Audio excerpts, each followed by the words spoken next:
Partner Kerala വഴിയുള്ള പദ്ധതികളിൽ നഗരസഭയുമായും സംരംഭകരുമായും കരാറിലേർപ്പെട്ടാൽ സർക്കാർ 1 മാസത്തിനുള്ളിൽ അംഗീകാരം നൽകുമെന്ന് മന്ത്രി മഞ്ഞളാം കുഴിയാലി.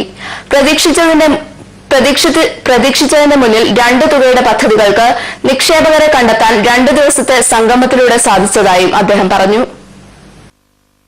നഗരവികസന പദ്ധതികൾക്ക് സ്വകാര്യ പങ്കാളിത്തത്തിലൂടെ പണം കണ്ടെത്തുന്നതിനായി നഗരകാര്യ വകുപ്പ് സംഘടിപ്പിച്ച പാർട്ണർ കേരള സംഗമത്തിൽ നിക്ഷേപകരുടെ മികച്ച പ്രതികരണം.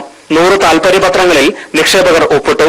64 പദ്ധതികളിലായി 4291.89 കോടി രൂപയുടെ നിക്ഷേപത്തിനാണ് ഇതോടെ സാധ്യത തെളിഞ്ഞത്.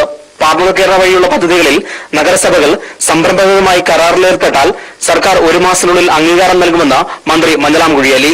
ഈ പദ്ധതികൾക്ക് ഇവര് നഗരസഭ തീരുമാനിച്ച 1 മാസത്തിനകം പെർമിഷൻ കൊടുക്കാൻ പറ്റുന്ന രീതിയിൽ അത് റീഷേപ്പ് ചെയ്യാനുള്ള ശ്രമമാണ് ഞങ്ങൾ നടത്തുന്നത്. പിള്ളേർ താമസം മറ്റുള്ള ഉണ്ടാകാൻ പാടില്ല. പിന്നെ EPP സെല്ല് ശക്തിപ്പെടുത്തിക്കൊണ്ട് നഗരസഭ ഇത് തീരുമാനിച്ചു കഴിഞ്ഞിട്ടുണ്ടെങ്കിൽ 1 മാസം കൊണ്ടുള്ള കംപ്ലീറ്റ് ആയിട്ട് പെർമിഷൻ കൊടുക്കാനാണ് ഞങ്ങൾ ഉദ്ദേശിക്കുന്നത്.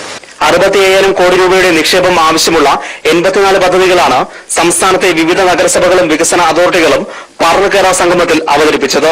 തൃശൂർ നഗരസഭയുടെ 700 കോടി രൂപ ചെലവ് കണക്കാക്കുന്ന ശക്തൻ നഗർ സമഗ്ര വികസന പദ്ധതിയും വിശാല കൊച്ചി വികസന അതോറിറ്റി മുന്നോട്ട് വെച്ച 85 കോടി രൂപ ചെലവ് കണക്കാക്കുന്ന ടണൽ മറൈൻ അക്വേറിയത്തിനുമാണ് ഏറ്റവും കൂടുതൽ നിക്ഷേപകരുടെ ശ്രദ്ധ നേടാനായത്. 4 നിക്ഷേപകരാണ് ഈ പദ്ധതികളിൽ താൽപര്യം പ്രകടിപ്പിച്ചിട്ടുള്ളത്. അംബേദ്കർ സ്റ്റേഡിയത്തിൽ GCDA പദ്ധതിയിട്ടിരിക്കുന്ന 126 കോടി രൂപയുടെ ഷോപ്പിംഗ് മാൾ, കോഴിക്കോട് നഗരസഭയുടെ 20 കോടി ചെലവ് പ്രതീക്ഷിക്കുന്ന നടക്കാവ് ഏരിയ ഡെവലപ്മെന്റ് എന്നീ പദ്ധതികൾക്കും 3 നിക്ഷേപകർ വീതം താൽപര്യപത്രത്തിൽ ഒപ്പിട്ടിട്ടുണ്ട്. 18 പദ്ധതികൾക്ക് 2 നിക്ഷേപകർ വീതവും താൽപര്യം പ്രകടിപ്പിച്ചു. മറ്റ് പദ്ധതികൾക്ക് ഓരോ നിക്ഷേപകരാണുള്ളത്.